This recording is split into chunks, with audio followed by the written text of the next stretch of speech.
who else needs some help? Hugs, handshakes, and appreciation for firefighters as those whose homes did and did not survive the King Fire were allowed to return today. Well, that return home is just the latest sign of progress in the fight against the flames at the King Fire. Live Copter 3 over that fire again right now. Live pictures you're looking at there.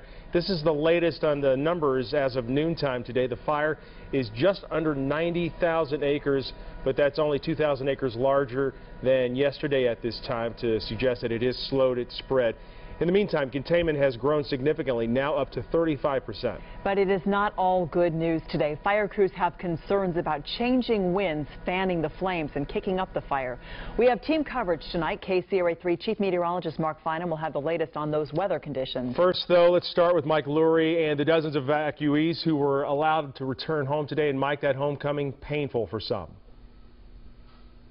It was indeed. Take a look here at just how close this fire came to this hillside in Pollock Pines, coming all the way down the hill and actually touching up against the back of this house. But the family inside survived, as did their house, and they will be sleeping here tonight. But just down the hill, a very different story, a sad story involving the next door neighbor. Their house burned to the ground, and some of their farm animals also did not survive the King Fire. And we watched her place burn from the highway. For Doug Mudgett, it was the worst news imaginable, seeing up close what he already knew. His Pollock Pines home of 9 years is now nothing but rubble. You know, we've made quite a life up here that we love. So, onward and upward. Some of the family's farm animals survived with burns, others not at all. But just up the hill, for Doug Mudgett's neighbor, a very different story. We're going to go see who else needs some help. By a twist of fate and some fickle winds, Frank and Jeanette Castaneda's house emerged with only minor damage. A blessing. Great relief.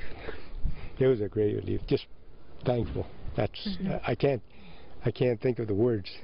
In all, 12 homes were completely destroyed in the fire that has left this area looking like a moonscape. 57 outbuildings were also destroyed.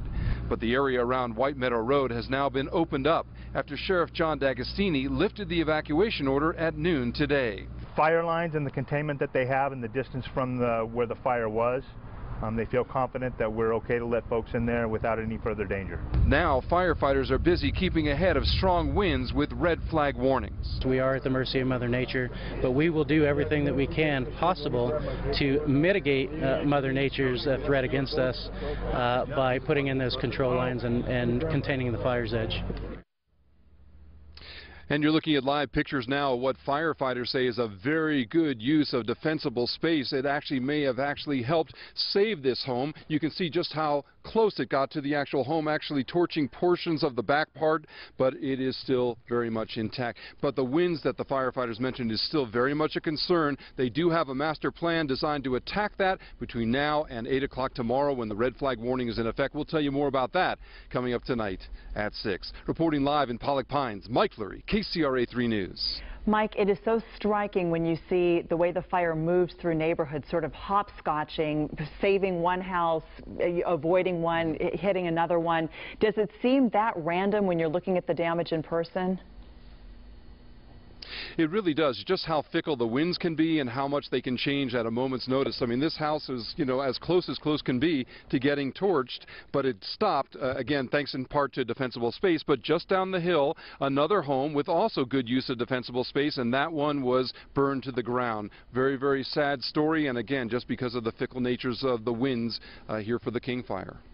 Yeah, you just feel for those people who now have to really build from the ground up. All right, Mike, thanks for that part of our coverage tonight.